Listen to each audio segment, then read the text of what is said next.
Class second व्याकरण हिंदी, पहला chapter है आपका भाषा। ठीक है, तो भाषा क्या होती है? भाषा वो होती है जिसके द्वारा हम अपने विचार दूसरों तक पहुंचाते हैं। भाषा वह माध्यम है जिसके द्वारा एक व्यक्ति अपने विचार दूसरों तक पहुंचाता है।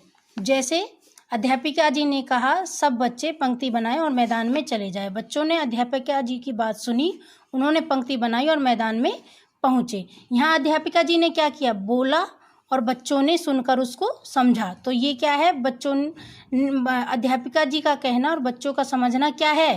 भाषा। बोलकर कहना, सुनकर समझना भाषा का मौखिक रूप है। जैसे कि यदि कोई बोल रहा है और आप उसको सुनकर समझ रहे हो तो वो है मौखिक।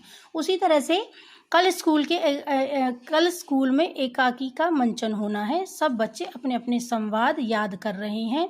अध्यापिका जी ने संवाद लिख कर दिए और बच्चों ने उन्हें पढ़कर समझा। यह भी एक भाषा है, लेकिन ये कौन सी भाषा है? लिखित। भाषा के दो रूप होते हैं, मौखिक और लिखित भाषा। लिखित भाषा दो रूप होते हैं। ठीक है,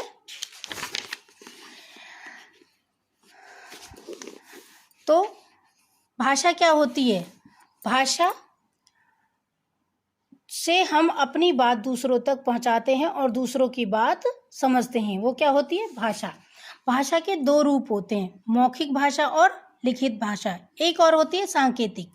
लेकिन व्याकरण में सांकेतिक भाषा का ज्ञान नहीं करवाया जाता, क्योंकि कोई भी संकेत पूरी तरह स्पष्ट नहीं होता। इसलिए भाषा के दो ही रूप माने जाते हैं, मौखिक और लिखित। ठीक है, भाषा से हम अपनी बात दूसरों तक पहुंचाते हैं और दूसरों की बात समझते हैं, वो होती है भाषा। लेकिन जब कोई बात बोलता है और हम उसे सुनते हैं तो वो होती है मौखिक भाषा। और जब कोई बात लिखता है और हम उसे पढ़कर समझते हैं, वो होती है लिखित भाषा। भाषा के दो रूप होते हैं। ठीक है, तो आपको अब इसके लिए मैं क्वेश्चन आंसर लिखूंगी और आपको सेंड करूंगी। वो आपको नोटबुक में लिखने हैं। कोई भी कॉपी हो आपके पास बच्चों, उसमें आपको ये सब लिखने हैं और लर्न करने हैं। ओके।